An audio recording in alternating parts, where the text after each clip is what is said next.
Está en Apocalipsis todo eso.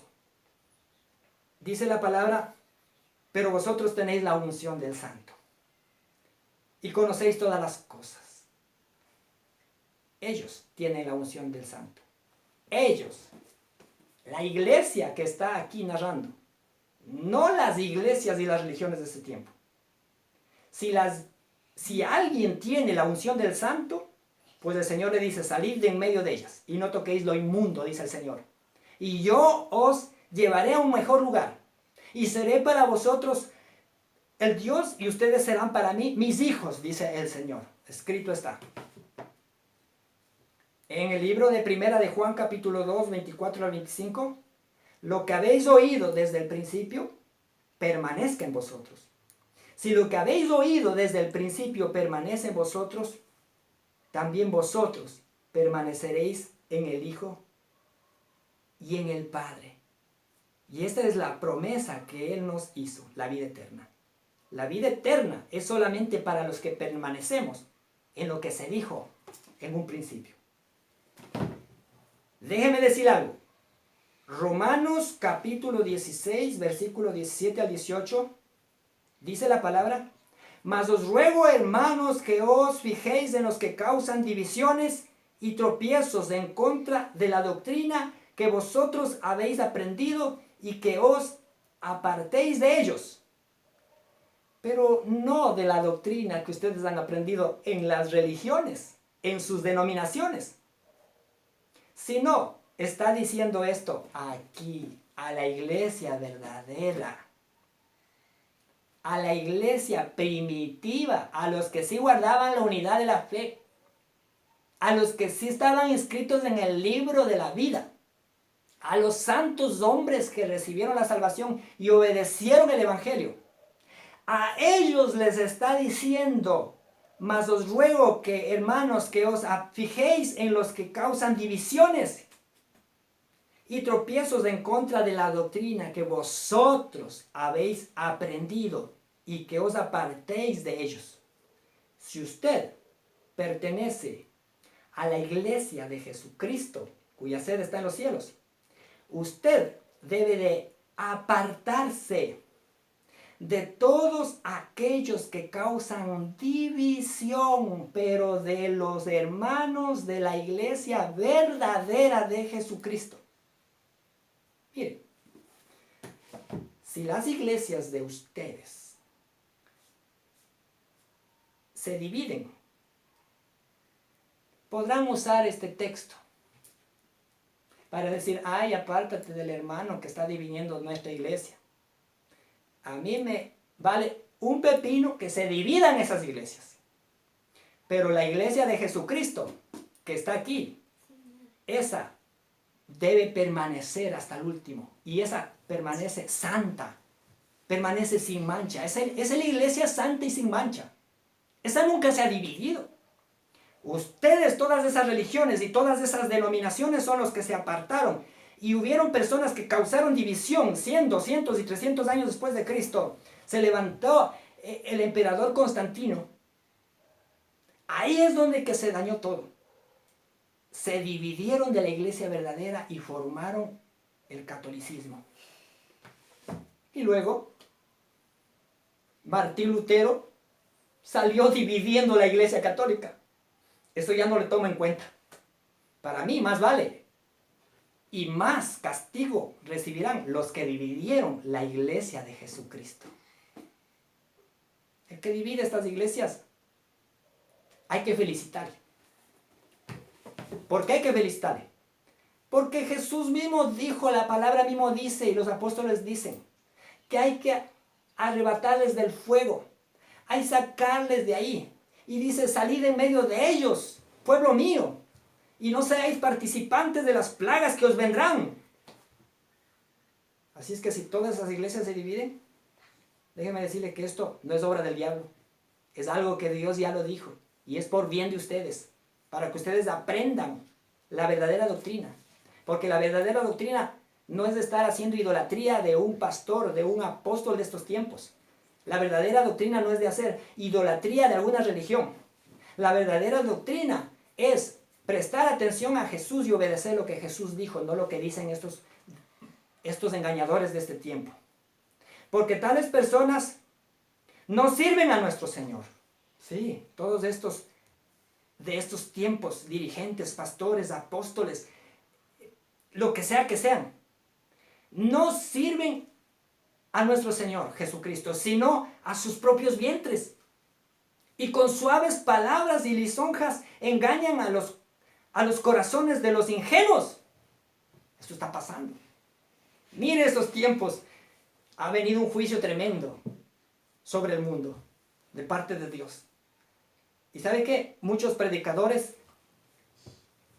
falsos de las denominaciones, de las religiones, dicen: ay, es que el diablo nos está atacando, dice. Ay, es que el virus es el diablo que ha mandado, dice. No sabe ni lo que dice. Es Dios quien está mandando esos juicios. Porque Apocalipsis dice: justos y verdaderos son tus caminos, oh Señor, y tus juicios son justos y verdaderos, dice la palabra de Dios. O sea que esos juicios que está viniendo, en realidad, ¿sabe para quién es?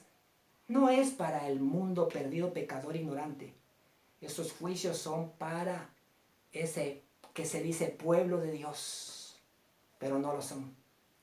Ahí es donde les está probando, por medio de estas plagas, a ver dónde está su fe, a ver cómo fueron adoctrinados y cómo fueron edificados espiritualmente. ¿Sabe qué? Muchos de estas religiones no han sido verdaderamente edificados ni preparados para la hora de la prueba.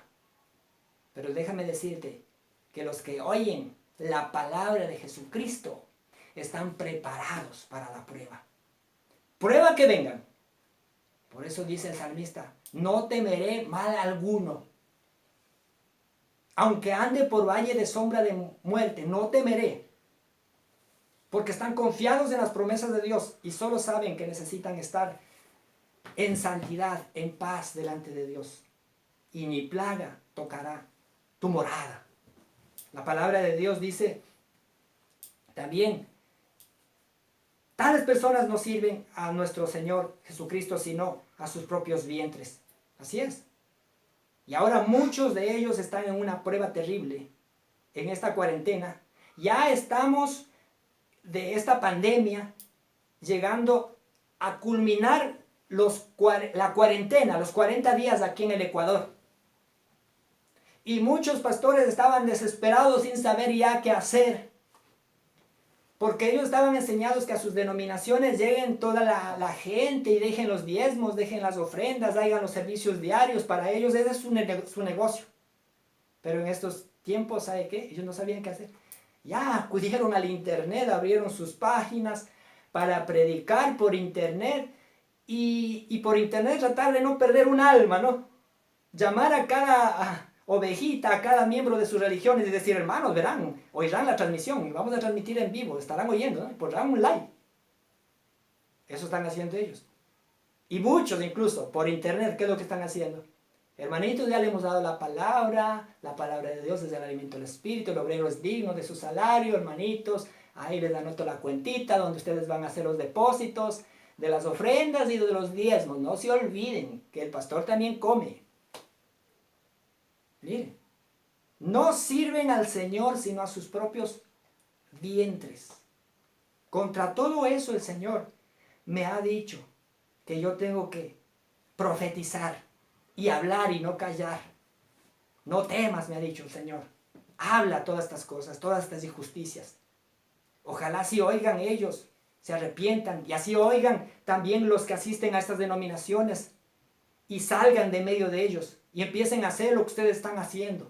Porque ¿qué es lo que estamos haciendo nosotros? Ahora nosotros damos gracias a Dios porque va a completar ya 2 años que el Señor nos sacó de esa esclavitud religiosa y denominacional. Nos sacó de ahí y ahora el Señor nos ha llevado a un mejor lugar. Tenemos mejor comunión con Dios. Vemos que se manifiesta la gracia de Dios verdaderamente, limpiándonos de toda maldad. Nos mantiene en santidad. Por más que nos advirtieron en esas denominaciones y nos dijeron que si tú te vas de aquí, te va a ir mal, te va a caer las maldiciones, que te vas a perder en el pecado y te va a ir muy mal. Así nos amenazaron, así nos intimidaron para quedarnos en sus denominaciones, en sus religiones. Y estoy seguro que así están ustedes, intimidados y amenazados, diciendo que las ovejitas no podrán vivir sin esos pastores. Pero déjeme decirle que las cosas son al revés. Al contrario, los pastores no podrán vivir sin ustedes, ovejitas. Abran los ojos. Solo les están engañando. La gracia de Dios no se manifiesta en esos lugares. Dios no habita en esos templos hechos de manos de hombre. La palabra de Dios dice claramente, donde están 2 o 3 congregados en mi nombre, ahí estoy yo, dice, en medio de ellos.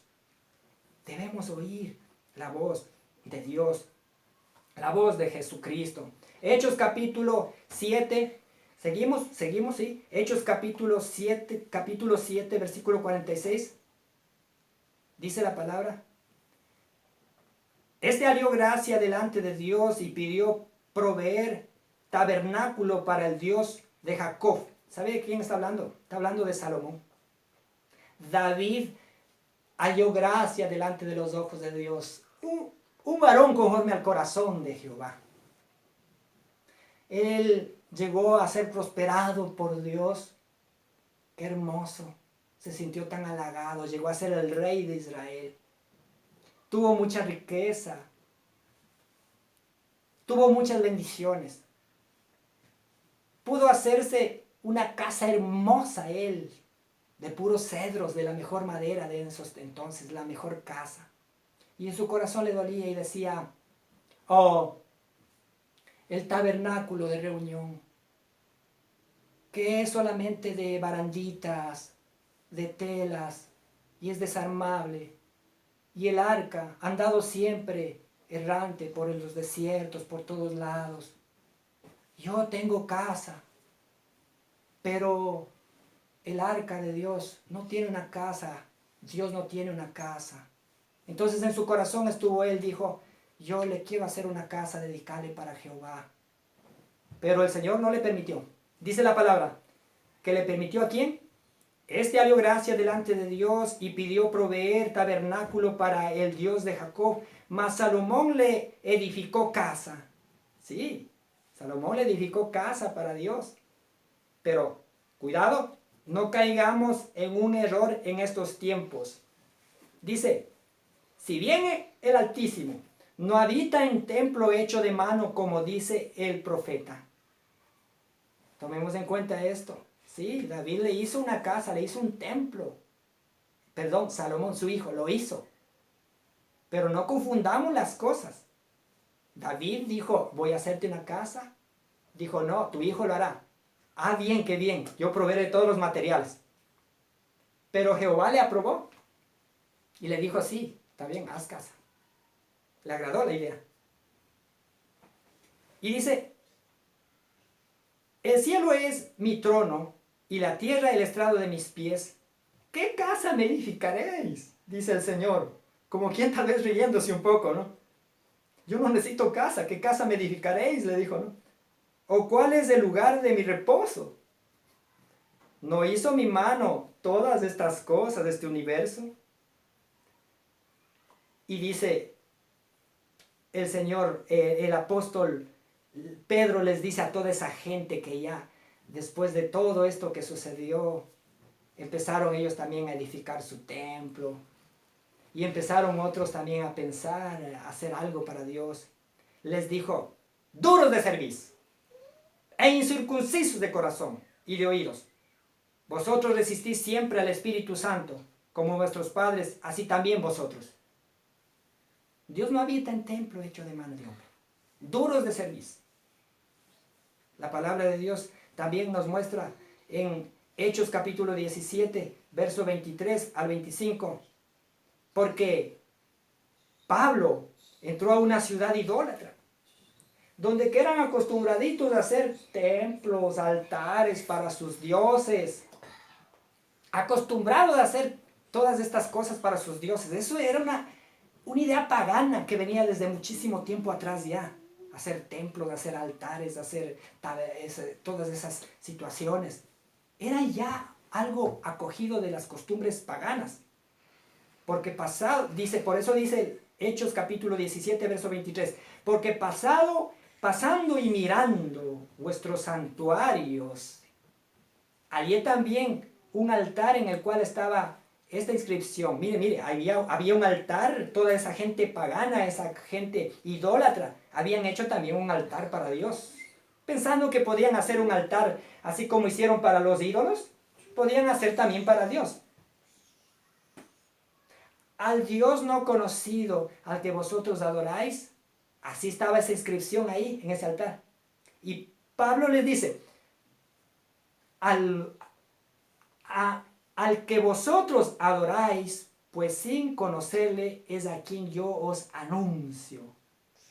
El Dios que hizo el mundo y todas las cosas que en él hay, siendo Señor del cielo y de la tierra, no habita en templo hecho por mano de humana, les dice a ellos, ni es honrado por mano de hombres, como si necesitase de algo, pues Él es quien da a todos vida y aliento y todas las cosas. Tú no le puedes honrar a Dios haciéndole un templo. Muchos dicen, ay, es que para mi Dios le voy a dar lo mejor. Hermanos, y empiezan a predicar y dicen, hermanos, para Dios hay que darle lo mejor. Pisito, unos dicen, no, creo que no. Hagamos con pocos recursos. No, para Dios los mejores recursos. Piso de cerámica nomás no, sino de porcelanatos caros. Hay que hacer un altar. Hay que encristalar todo. Hay que, si es posible, calafatearle con oro, con plata. Hay que ponerle lujos, hay que poner aire acondicionado, las mejores sillas, los mejores asientos. Es para Dios, hermanos, es para Dios. Los mejores equipos, dicen. Si antes para el mundo nosotros gastábamos dinero, ahora para Dios nosotros podemos gastar más, dicen. Mire, para Dios. Si dice la palabra de Dios que Dios no es honrado por mano de hombre y no necesita ningún templo. Es que ese no era la idea principal de Jesús al predicar el Evangelio. Lo que ahora están haciendo estos que están torciendo la escritura y están mintiendo y están engañando a todas las personas. Segunda de Corintios capítulo 11 verso 1 al 4 dice, ojalá me toleráis un poco de locura. Sí, toleradme, porque os celo con celo de Dios. Pues he desposado con un solo esposo para presentaros como una virgen para Cristo. Pero temo que como la serpiente con su astucia engañó a Eva, vuestros sentidos sean de alguna manera extraviados de la sincera fidelidad a Cristo. Déjeme decirle que los sentidos han sido totalmente extraviados de la sincera fidelidad a Cristo. Lo que ahora estamos viviendo con todas estas doctrinas, estas sectas, estas denominaciones, estas grandes religiones, es totalmente un desvío, un engaño de Satanás. Fueron engañados totalmente de la sincera fidelidad a Cristo. Porque si viene alguno predicando a otro Jesús que el que os hemos predicado, o si recibís otro espíritu que el que habéis recibido, u otro evangelio que el que habéis aceptado, bien lo toleráis. Eso está haciendo la gente hoy día. Está tolerando toda clase de religión. Está aceptando cualquier religión. La gente de hoy día acepta cualquier religión que se le predique a cualquier Cristo. Otro Cristo que no es el Cristo de la gloria, el Cristo el Hijo del Padre, sino otro Cristo. Miren, quiere decir que en cada religión, en cada denominación, hay un Cristo diferente. Y no es el Cristo verdadero, en realidad es un Cristo falso. Muchos falsos Cristos están en medio de todas esas religiones, en esas denominaciones. Por eso el apóstol Pablo ya dijo, bien lo toleráis. Hay otros espíritus, no está el espíritu obrando de Cristo en esas iglesias. Hay unos espíritus engañosos, hay unos espíritus de demonios, espíritus de mentira, espíritus de hechicería, haciendo todas esas señales, esos prodigios, todas esas cosas que ustedes ven en esas otras religiones. No está Cristo allí, porque Jesús, Dios Padre eterno, no habita en templo hecho de manos de hombre. La palabra de Dios también dice, Lucas capítulo 13, 24 al 29, dice, esforzaos a entrar por la puerta angosta. Así es, angosta es la puerta de entrar, ¿sí? Al reino de Dios. No es tan ancho como ese supermercado de religiones. No, cualquier religión, no sea irresponsable. Busque la verdadera, busque la de Jesucristo. No se deje engañar más. Esforzaos a entrar por la puerta, porque angosta dice, porque os digo que muchos procurarán entrar y no podrán. Después que el padre de familia se haya levantado y cerrado la puerta, y estando fuera empecéis a llamar a la puerta diciendo, Señor, Señor, ábrenos. Él responderá, no sé de dónde sois. Ellos dirán, entonces comenzaréis a decir, delante de ti hemos comido y bebido, y en nuestras plazas enseñaste. ¿Qué? Que yo he enseñado en sus plazas. Otro Cristo estaba predicando ahí, en esas plazas. No he estado yo enseñando ahí en esas plazas, han sido otros Cristos, por medio de esos profetas engañosos, esos profetas mentirosos. Ha sido otro Cristo. Entonces comenzarán a decir delante de ti, hemos comido y bebido contigo. No, ustedes no tuvieron ninguna cena conmigo. Ninguna comunión tuvieron ustedes conmigo. En sus iglesias, en sus denominaciones estaban. Ustedes estaban en las suyas, no estaban en la mía. Allí será el lloro y el crujir de dientes. Cuando veáis a Abraham, a Isaac, a Jacob y a todos los profetas en el reino de Dios y vosotros estéis excluidos, porque vendrán del oriente, mire, y del occidente, del norte y del sur, y se sentarán a la mesa en el reino de Dios. Mire, ¿esto qué quiere decir? Que la iglesia de Jesucristo será reunida de pequeños remanentes de cada lugar. Y la reunión no es como lo hacían los primeros cristianos, en templos, en basílicas, en altares. Se reunían en las casas. De esto vamos a hablar en un próximo video. Que Dios les bendiga. Espero que esté sirviendo de provecho. No es para contender, sino para orientaros a encontrar el camino de la verdad. Dios les bendiga.